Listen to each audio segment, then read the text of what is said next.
am Erin McNally-Goward, and I am an affiliate professor here at Grand Valley State University. What is my favorite thing about water? I don't even know where to begin. It began life, it sustains our lives, but it also brings so much joy to your life. There is nothing like a babbling stream. It just brings you peace. Or at Lake Michigan when the waves are crashing like crazy and you can just feel that energy. I just love water.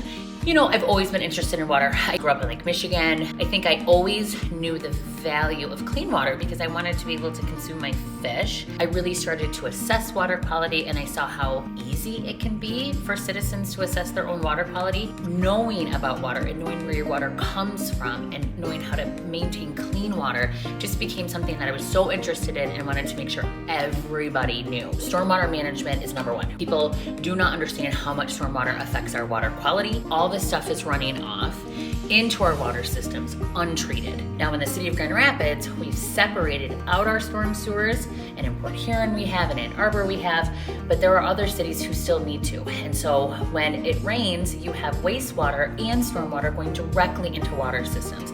This is catastrophic. I also think we need wetland restoration.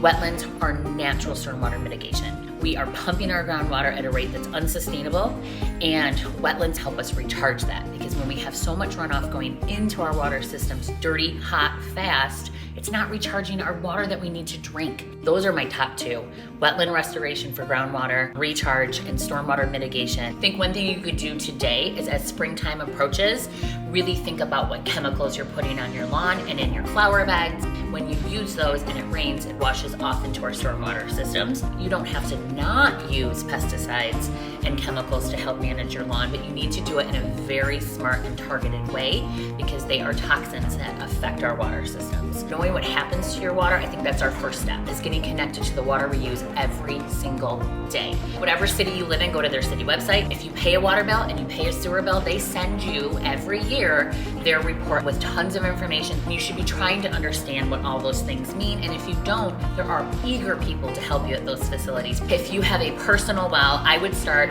with MSU Extension and a septic tank. You need to get your septic tank serviced. Typically about every 3 years, and the septic company can give you a lot of really good information about what's going on with your septic if it needs any sort of repair, because a septic in disrepair causes a lot of issues, especially if your septic is leaking and you've got a well not too far off. Stuff moves in the water, and so just knowing how everything is connected with your household is a really good first start.